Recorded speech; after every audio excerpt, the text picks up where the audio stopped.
25 bob. U vaqtda Ərishning podshohligi xuddi qo'llariga chiroq elib, to'yi bo'lgan yigitning oldiga chiqqan 10 qiz qo'ldashga o'xshaydi.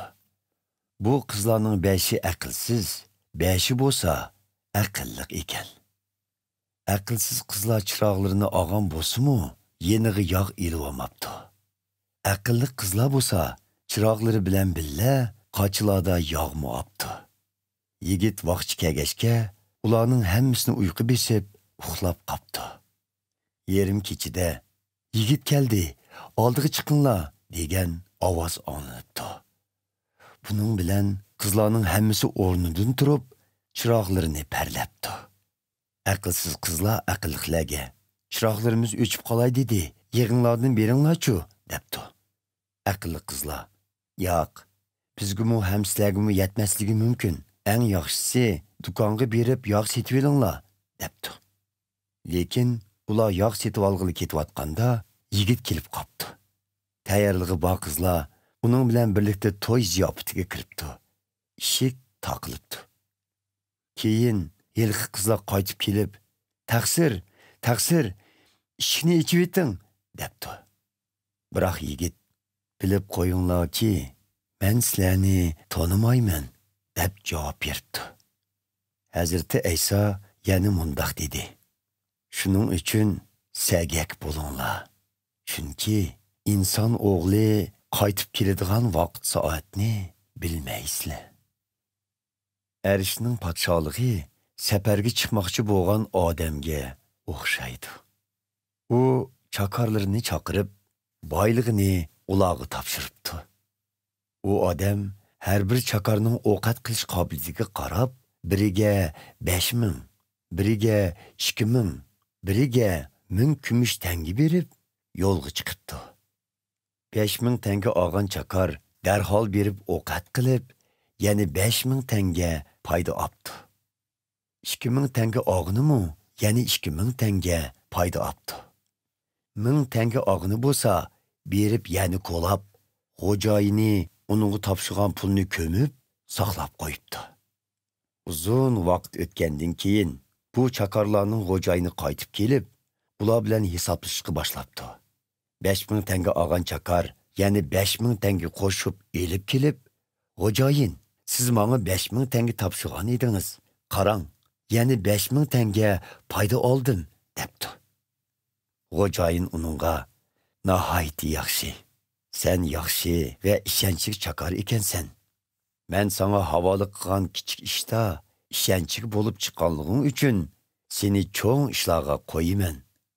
Kel, xo'jayiningning xushalligiga jo'r bo'l", debdi. 2000 tanga olgan chakormi kelib, "Xo'jayin, siz menga 2000 tanga topshirgan edingiz. Qarang, yana 2000 tanga foyda oldim", debdi.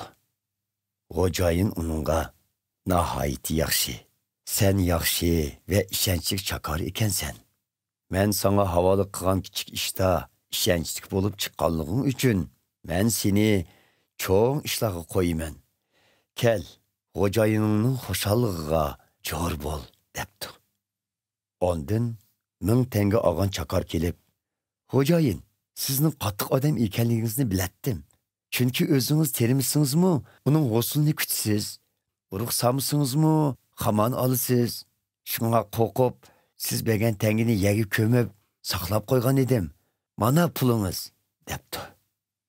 Xo'jayin uningga, "Ey, yomon va xo'rin chakor, sen meni termigan yerdan o'rib oldigan, ruxsamagan yerdan xamon oldigan odam deb turib, nemishqa pulimni jazoni xo'rlarga omonat qo'ymiding? Shundaq qilsang, men qaytib kelganda pulimni o'simi bilan olmamdim. Xo'p, uning qo'lidagi 1000 tangini elib, 10 000 tanga bor chakorga beringlar. Chunki berilganni to'liq ishlatganlarga texmi ko'p beriladi-da, buning bilan ulardiki texmi ko'paydi. Lekin berilganni ishlatmaganlarga kelsak, ularning borimi elib ketildi. Bu yaramsiz chakorni sirtqa, qorong'ulikqa qo'g'lib etinglar. U yerda hasratda yig'lab, kishilarini g'uchurlatsin", debdi. inson o'g'li o'z shon sharifi ichida butun farishtalar bilan birga kelganida podsho bo'lib sharaf taxtida o'ltirdi. Butkun xalqlar uning oldida to'plandi. U ularni qo'ylarning o'ng yeniga, o'chkilarni so'l yeniga ayirgan qo'ychidek ayrıydı. U o'ng yenidagi kishilarga: "Hey otam tarafidan baxtli qilinganlar, kelinglar. Dünya opirida bo'lgandan beri sizlar uchun tayyorlangan miros Xudoning podshohligiga ega bo'linglar. Chunki osh qog'inimda sizlar menga yemaklik berdinglar. Ussiz qog'inimda usulliq berdinglar. Musofir bo'lib yurganimda o'z qo'yninglarga oldinglar. Yalang'och qog'inimda kiyindidinglar. Kesal bo'lib qog'inimda kelib holimdan xabar oldinglar. Zindonda yotganimda yo'qlatdinglar" deydi. U chaqda haqqoniy odamlar uningga: "Hey Rabbim, biz sizni qachon och ko'rib to'ydirdik yoki ussiz ko'rib subadik? Sizni qachon musofir ko'rib qo'ynimizga oldik yoki yalang'och ko'rib kiyindirdik? Sizni qachon kesal yoki zindonda ko'rib yo'qlab turdik?" deb so'raydi. Biroq podsho ularga: "Bilib qo'yinglarki, eng arzimas qarindoshimdan bo'lgan bularning birarsiga qilganinglar dal menga qilganinglar bo'lib hisoblandi" deb javob berdi. Ondan so'l yendiklarga: "Ey la'natlar, ko'zimdan yo'qilinglar. Shayton bilan uning g'olchilariga hazırlangan mangu o'chmas do'zax o'tiga kiringlar. Chunki och qog'inimda menga yemaklik bermadinglar. Usig'inimda usulliq bermadinglar. Musofir bo'lib yurganimda o'z qo'yninglarga olmadinglar.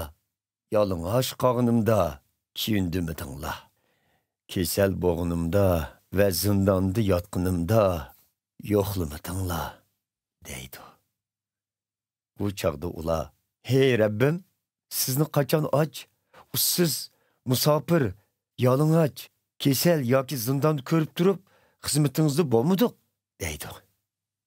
Biroq podsho ularga: "Bilib qo'yinglarki, eng arzimas qarindoshlarimdan bo'lgan bularning birarsiga qilmaganni menga qilmagan bo'ldinglar" deb javob qaytardi. Buning bilan ular mangulik jazoga uchraydi.